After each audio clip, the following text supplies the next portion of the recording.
Good afternoon, everyone. Welcome back from an excellent lunch. Kudos to Georgetown for arranging such nice weather and a great setting outdoors. I'm Michael OHanlon, as you know from the morning, and I have the distinct pleasure of now introducing my friend and colleague Bruce Riedel, who will be our keynoter. And he'll give some remarks, then we'll have a conversation up here, and then we'll turn to you for some Q&A. Bruce is a wonderful colleague at Brookings. He's been there about 11 years after a 30-year career at the CIA.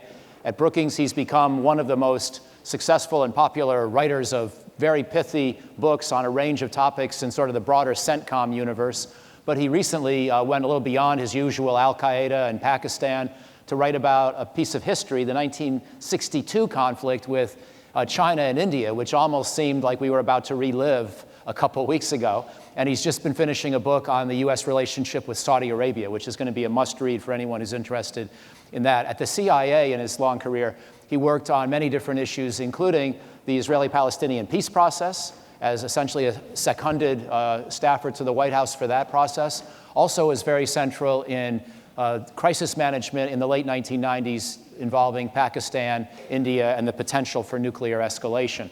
He spent time also at NATO towards the end of his CIA career, and so he really can cover the world. What we're going to do today is ask him to just open up with some remarks. I'll just say one more thing as well, one additional thing, which is that we sometimes joke at Brookings that we both want to be the president of the Brookings chapter of the Taylor Swift fan club, and so Bruce can even do that. And he's usually noteworthy as well for very colorful socks. They're a little bit subtle today by his standards, so I'll just let you know that there are skull and crossbones on them. So even though it's not, floral, it's still compelling. And so without further ado, please join me in welcoming Bruce to Georgetown.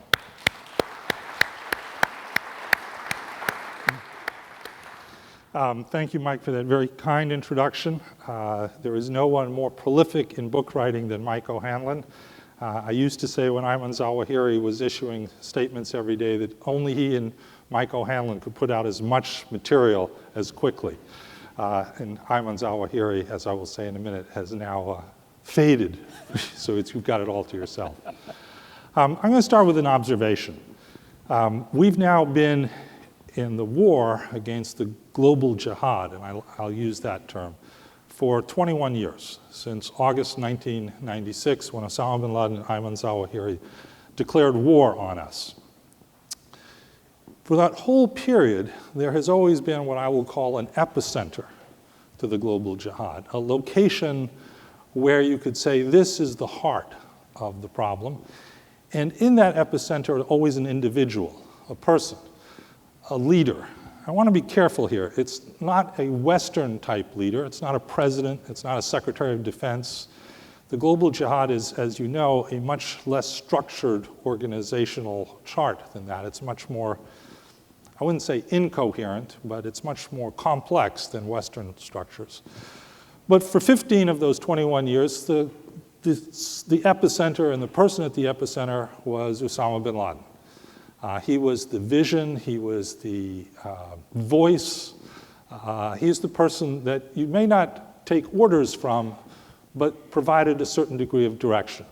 Upon his death, his deputy tried to take that role, but Ayman Zawahiri is pretty quickly eclipsed by Abu Bakr al-Hashimi al-Qurayshi al-Baghdadi, who proclaimed himself the Caliph Ibrahim and then became the voice, the center. He or his minions speaking on his behalf were the center. Well, the Caliph Ibrahim may or may not still be alive today. I think he probably is, but his caliphate is not alive. In fact, it's in its final death throes.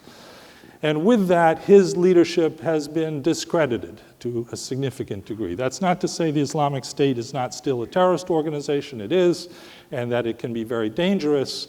But the Caliph Ibrahim no longer stands as the voice, the epicenter of this. No one is in the horizon at this point. I can figure out a couple of potential people. Hamza bin Laden comes to mind, but no one has yet stepped up. Does this matter? Is it important that this doesn't happen? Yeah, I think it is important. It's important because it demonstrates that our intelligence communities, not just the American, but the collection of intelligence communities, has successfully now decapitated the global jihad twice. That's important because it demonstrates the global jihad is not invincible, and that we are not the Soviet Union. And the outcome of this struggle is not an inevitable victory for the global jihad. Does it translate into a reduction in terrorism? No, I don't think so. And that's why I don't think it's a real paradigm change in the end. I think there are many, many reasons why the level of terrorism is likely to continue at the fairly acute level it is today. I'll very briefly mention three of them. First, the number of failed and failing states in the Islamic world. Afghanistan, Somalia, Libya, Syria, Yemen, Iraq, although Iraq may be on the curve out, we can hope. All of these failed or failing states provide incubators for jihadist terrorism and will continue to provide incubators for jihadist terrorism.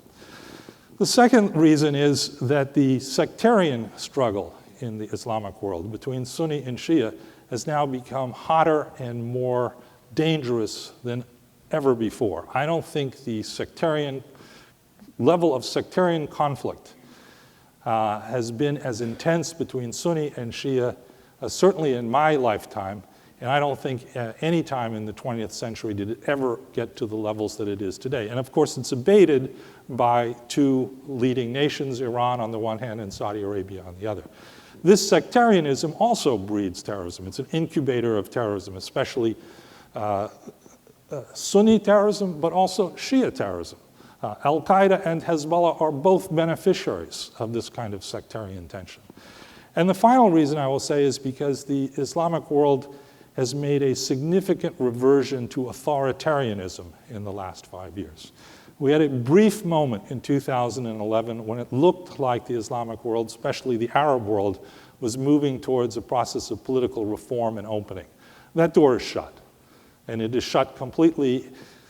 Those leaders who didn't die or got overthrown in the Arab Spring, or who made a comeback, have now created even more ruthless authoritarian states. And what that translates into is there is no space for political dialogue. There's no place for dissent. In a country like Egypt or Saudi Arabia, you are either with the regime or you are with the jihad. There's no space in between anymore. And that, in the long run, is going to be one of the greatest breeders of further terrorism in the future, because those authoritarian regimes are allowing no opportunity for space to develop. So I think we're at a milestone. It'll be interesting to see how it develops, but I don't think it's going to be a paradigm shift in terms of the nature of the threat posed by the global jihad. Fantastic. Excellent framing. And you're doing us a great service in helping understand this important problem, also from the point of view of the conference today, linking to the panel that's going to follow. Now I want to ask a question to begin our discussion that links to the panels from the morning, which, as we all know, were largely about, well, a number of paradigm shifts in intelligence, but including big data.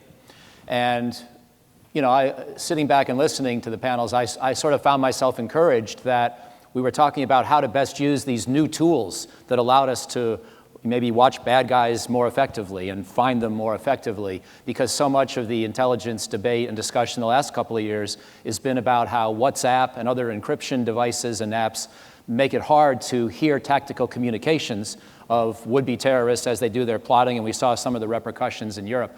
So I guess the question I have for you, Bruce, as you look at the overall trends in technology, some of them allowing us to access big data and learn new things perhaps, or in new ways, others making the job of the bad guys easier because they can stay quiet and stay silent. How do you do a net assessment on all that? What's the overall trend line from the point of view of protecting American national security? I would separate it into two categories.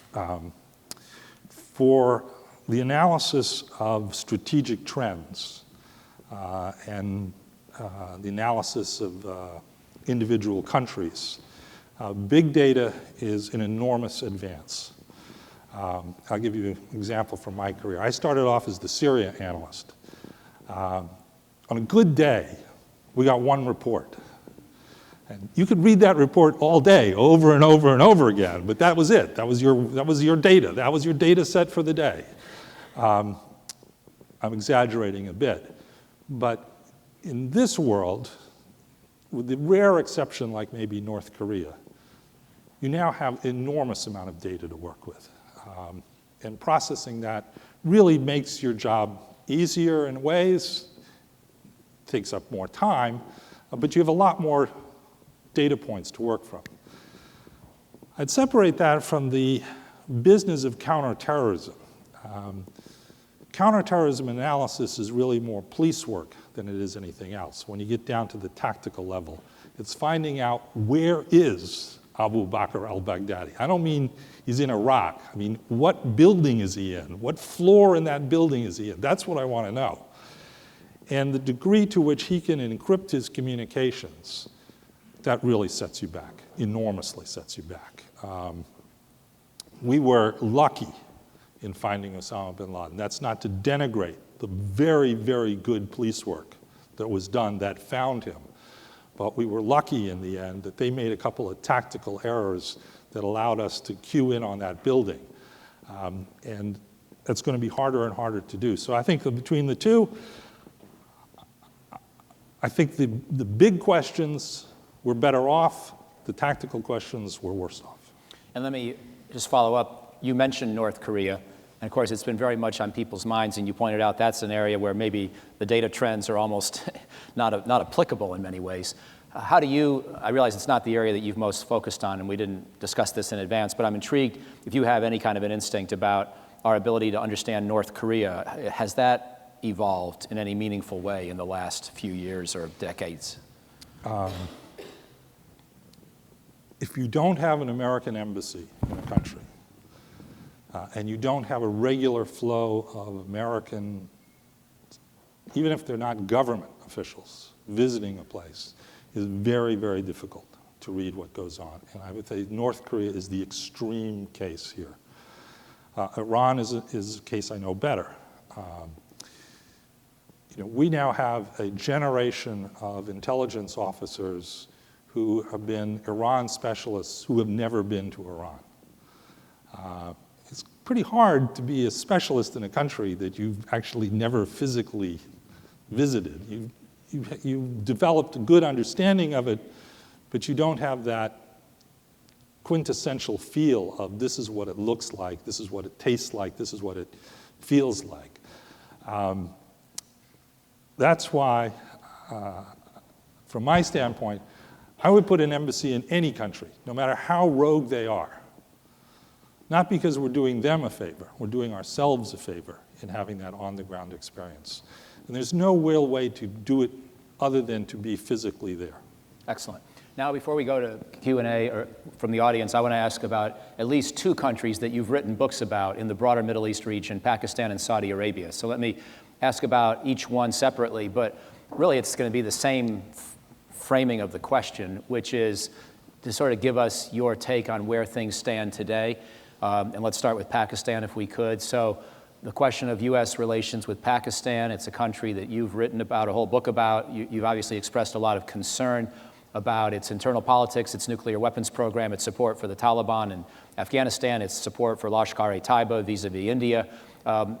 Is there anything positive happening in Pakistan these last few years that we can, find some hope in? Are net trends in any direction that you would ascertain plus or minus positive or negative? I think Pakistan is the most dangerous country in the world. Has the fastest growing nuclear arsenal. It is home to more terrorists and terrorist organizations. It is a patron and a victim of terrorism at the same time.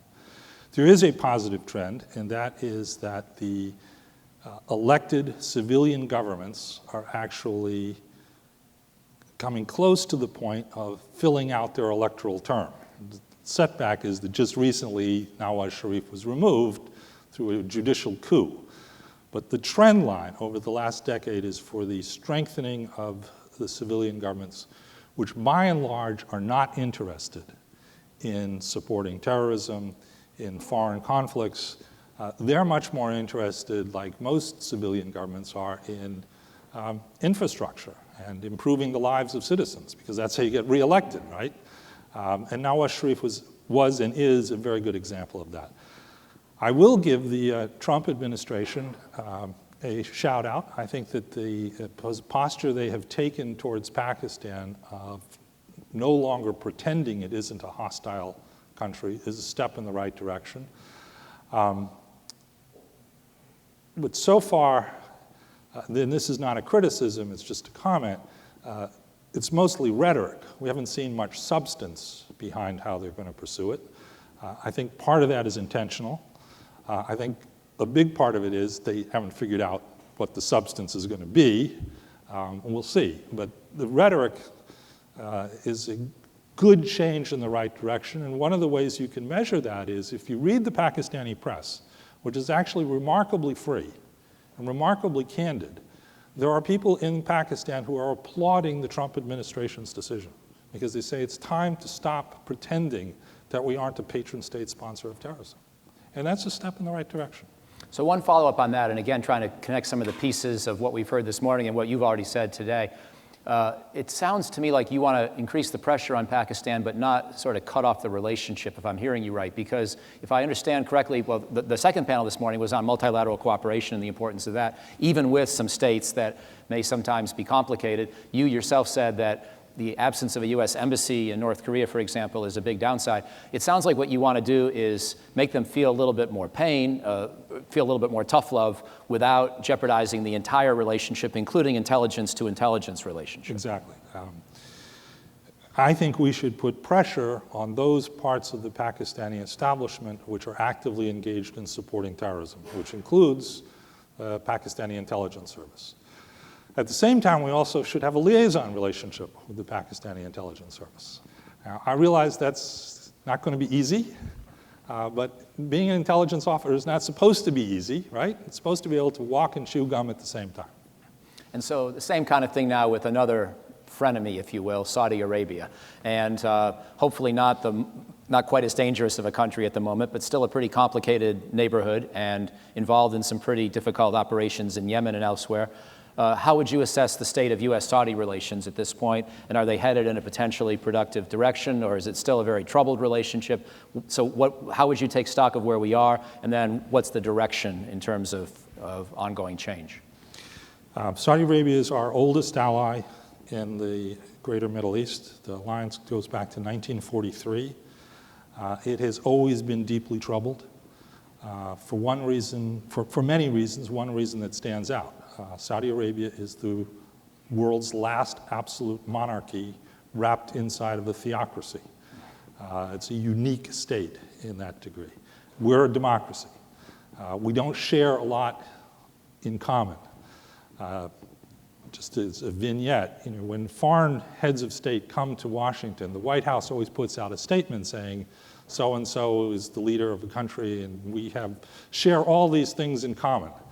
Well, I can tell you when you're writing the one for Saudi Arabia, it's really hard to come up with what do we share in common other than we both like oil an awful lot. And that doesn't sound very uplifting. But right now, the Trump administration has moved closer to Saudi Arabia than I think it has courted Saudi Arabia, and the Saudis have courted Mr. Trump more than I've ever seen in the history of this relationship. I think that under the surface, there are cracks appearing, expectations that are going to be hard to fulfill. There are certain parts of this image that are fake news. For example, there is no $110 billion arms deal with Saudi Arabia. That is completely fake news. There is a $500 million arms deal, but that's a long way from $110 billion. This relationship is going to continue to be troubled, and I'll go back to some of the points I mentioned. This is a very authoritarian regime, becoming more authoritarian than ever. It is the leader of the counter-revolution in the Middle East. It is extremely sectarian now. The Saudis have ostracized Shia more than ever in the history of the modern kingdom. And there is going to be tension over time on issues like this. Right now, it's pretty much smoothed over. But it'll be interesting to see whether this very, very positive facade can be continued. And the last thing I would say, Saudi Arabia is also in the midst of a generational transition. It is a change in the line of succession which Saudi Arabia zealously tried to avoid for over 70 years. But inevitably it had to come, and it is now coming. And we have a 31-year-old crown prince who is about to ascend to the throne, whether it's in the next 10 months or next 10 years, it's coming. And that will be a very big change in how the kingdom operates. So I just got one more country, or actually pair of countries, to raise with you in a second, which is Iraq, Syria, and any observations you have on either one. Don't feel the need to solve the entirety of both civil wars simultaneously. You've already given us some good insight on ISIS. But before I give you the opportunity just to comment on any sort of new policy initiative you might recommend towards either of those countries or both, I want to quickly say, especially to the students in the crowd, that Bruce wrote a blog post dissecting that purported 110 billion Saudi arms deal from the spring. And I think it is the single most read blog in the history of Brookings. It's in the range of at least 500,000 hits. And the moral of the story for me is when you know your stuff and you do technical work, but you connect it to big policy debates, that's when you're appreciated and rewarded. So Bruce does that better than anybody I know. And it was remarkable to see how that blog took off. The question I wanted to pose to you again is thinking about broader political strategies towards Iraq and Syria, now going above and beyond the counterterrorism agenda that you laid out before or discussed previously. Is there any particular sort of, policy initiative that you're dying to see us consider more seriously, or that you think could really make a big difference in either place? I'm modestly optimistic about the course of Iraq politics. There's many things that could go wrong, as you know very well, having spent a lot of time there. There are a lot of things that could go wrong, but there are some things going right. And one of them is that the Sunni Arab neighbors of Iraq, Saudi Arabia, but also Jordan, are playing in the game. And instead of just ceding the game to the Iranians, they're now trying to be a factor on the ground. Saudi Arabia wants to open an embassy, a consulate in Najaf, which is extraordinary. They burned Najaf 200 years ago to the ground. Now they want to open a consulate and engage with the Shia establishment. This is a rare place where they're not playing the sectarian game. Jordan has opened its embassy. Those are steps in the right direction. Now, the Kurds, for very, very good reasons, may be about to throw a spanner in the whole thing. Believe me, if I was a Kurd, I wouldn't want to be in Iraq anymore.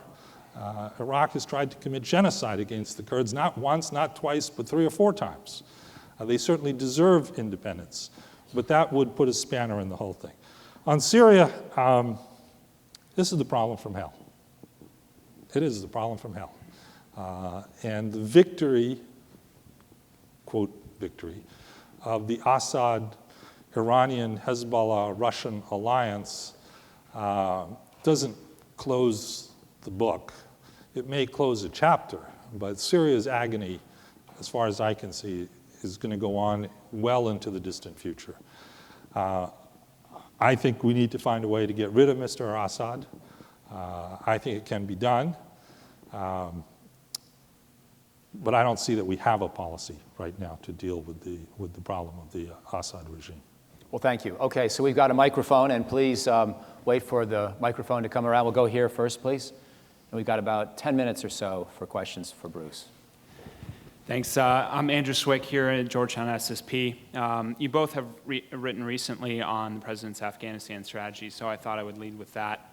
Yesterday, the Senate voted down a proposition by Rand Paul to rescind the 2001 AUMF. But assuming the patience of Congress and the public isn't unlimited, and they do in some way restrict troop levels in Afghanistan, how would you design a limited strategy there using special operations and intelligence assets to maintain our key interests in Afghanistan?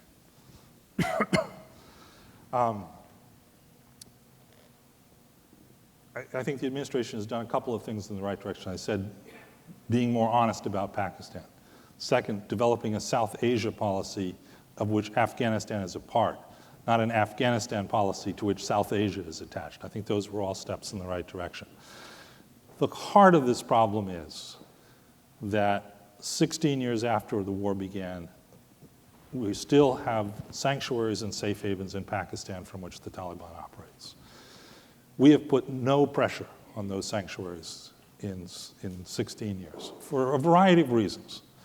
I think it's time to put pressure on them, and you put your finger on how I would do it. I would use drones. I would use special operations. I would do to the Taliban in Pakistan what we did to al-Qaeda in Pakistan. And I think we can get away with it, just as we did with al-Qaeda. We don't have to do to the Taliban what we did to al-Qaeda. We don't have to decimate it. We just have to remove the safety in the safe havens. Optimistically, this may encourage the Pakistani military establishment to say, maybe we ought to change our calculus. Let's think about this problem in a new way. We'll see. We'll see. At a minimum, we will take pressure off of ourselves and our Afghan allies by putting pressure on the Taliban and in its sanctuaries across the border. I'll just add a brief word since you were kind enough to pose the question to both of us, and I've got a couple of thoughts too. Bruce and I worked on a project on this last year with a number of former commanders and ambassadors, and so we had some time together on this issue, but I'm not going to necessarily blame him for these particular ideas I'm about to put forth. A couple of things I would add to the mix. One, I accept the validity of your argument, but I'm not going to concede the premise. In other words, Rand Paul did lose the debate. And we've been saying for years that we're running out of patience with Afghanistan. I'm sure if I did a show of hands question, everybody here would say they wished the war was over. But it's not the same thing as believing that we should leave. I actually think President Obama was obsessed with the issue of how do I get out of Afghanistan more than he needed to be for any political reason. I never heard that issue come up in presidential campaigns except in 2008 when he brought it up, which I'm glad he did, but he didn't feel a lot of pressure in 2012, and neither candidate in 2016 had to talk much about it, although Trump said he would get out, but he said a lot of things, and now he's not getting out. So I think we have to recognize that this country has more strategic patience on some issues than we sometimes give ourselves credit for.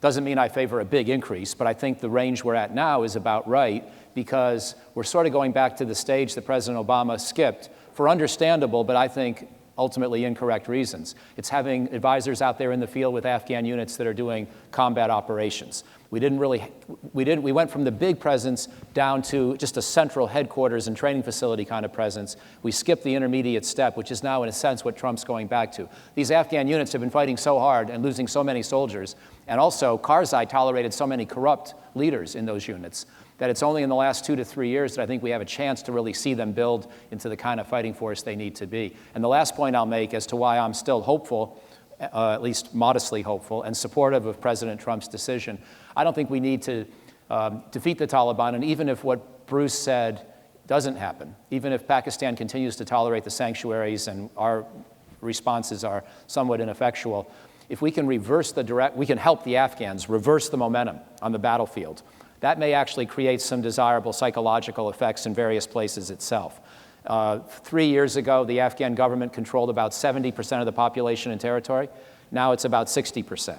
If we can help them get back closer to 70%, that will deprive the Taliban of this narrative of inevitable and inexorable victory. And they've been saying to all their followers and to the Pakistanis and to the Afghan reformers and political elites and others, we're going to win. You can see it every year. We're in a better place than we were the year before. You might as well get used to the inevitability of our victory. And so far, there's never been any evidence to disprove that since the height of the NATO surge 5 years ago.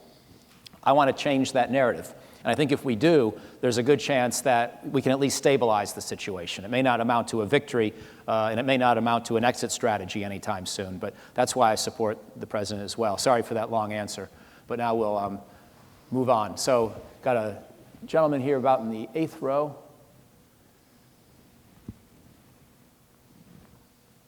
With the red tie.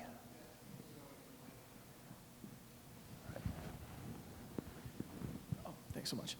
Hi, I'm Mark Baskar. I'm also in the SSP program, and I have a question about the USSaudi partnership that you were talking about. It's been long, it's been tenuous. I have a concerns about Saudi Arabia's efficacy in the counterterrorism fight, seeing that if you go line by line ideologically through Saudi Arabia's state religion and the state religion of ISIS, they're largely indistinguishable, with the extra line in Wahhabism that you have a loyalty to the House of Saud. Given Saudi Arabia's proselytization efforts around the world, particularly in Pakistan and Indonesia, which we've seen a noticeable effect of their preaching, do you feel that they are more of a detriment in fighting Muslim extremism or an asset? It's a very good question, and there is no simple answer. You've accurately described. The Saudi export of Wahhabi views is the petri dish in which Al-Qaeda and the Islamic State have then mutated and grown. And I don't see any perceptible reduction in the degree of that proselytization and export. And as I said, it has become, with the exception of Iraq, more sectarian than ever before. On the other hand, Saudi intelligence is very good at fighting Al-Qaeda and the Islamic State in Saudi Arabia, and to a certain extent also in broader region. People like John Brennan and George Tenet and other directors of the Central Intelligence Agency and other laud the Saudis as a very, very important partner. Where that balance comes out is very difficult to say. I would say this: we're not going to change the first. That's out of our control. I think to a large extent it's out of the control of the House of Saud as well. They can't break the pact they have with Wahhabism, because that's the basis of their legitimacy. They may be able to guide it. Mohammed bin Salman, the crown prince, seems to be trying to guide it a little bit. I'm from Missouri on this. I'll believe it when I see it. That's a reality that we more or less, I don't want to say have to live with, but almost certainly will live with. That's why President Obama famously said, it's complicated. Yeah, it really is complicated. But he courted the Saudis avidly too. Not as avidly as his successor, because he realized that we have to work with them even as we realize their ideology is a net negative for us in this struggle. I think we have time for one more question. As I look for a hand, I'll make the observation, building on what Professor Paula Joyce said this morning. It sounds like, Bruce, from your knowledge, you clearly believe that modern intelligence, while combining big data and everything else that technology offers, also needs to stay very seriously grounded in understanding history, politics, regional dynamics, because you just evoke that every time you explain a problem or a situation. A very good Israeli friend of mine once said to me, he said it in public, that the art of intelligence is not a science, it's poetry. It's very hard to find poets these days, but that's what we need in the intelligence business, is poets, not scientists. It's good to have scientists too, but figuring out what your adversary or your friend is going to do next is not a scientific game. It's much more intuitive than that. Excellent. We have a final question. Looking for a student's hand if I can see one, but if not, I'll fall back on a non-student. Okay, over here in the white shirt.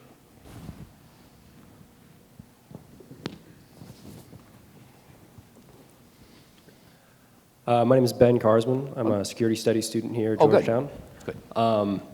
My question is regarding an Economist article that came out a couple weeks ago about political Islam. And I was wondering if you might be willing to share your thoughts on what you think our government's policy should be towards some groups that appear to be more moderate, like the Muslim Brotherhood, in terms of engaging and perhaps trying to foster that more open space for political dialogue in the region? Absolutely. I think it's a great shame, tragedy, that the Egyptian experiment in, I won't say democracy, but in some kind of elective government that produced the Muslim Brotherhood government ended in a coup d'etat. That was a unique opportunity for the biggest country in the Arab world and the intellectual center of the Arab world to transition. That coup has set us back tremendously. There is every reason to believe that there are people who believe that Islam is part of their governing experience, can effectively run governments that will not necessarily be terrorist organizations. You know, the Morsi government during its brief period in power dedicated itself to several things, one of which was the maintenance of the peace treaty with Israel. Now, political Islam should not have done that, but they did. And to the relationship with the United States. I think that was a big tragedy, a big setback. The Saudis, by the way, had a big role in that. The Egyptian coup was not an entirely homegrown affair. And General Sisi's previous governing experience was he was the defense attaché in Riyadh. I don't think you have to be a PhD in political science to judge. There's a connection here as to why he went on to where he did. I think we need more Tunisias, more efforts at this kind of role. I know it's hard to do. It's not on the end going to be made, the decisions to do it are not going to be made in Georgetown or Washington. They have to be made in Cairo and in Baghdad and places like that.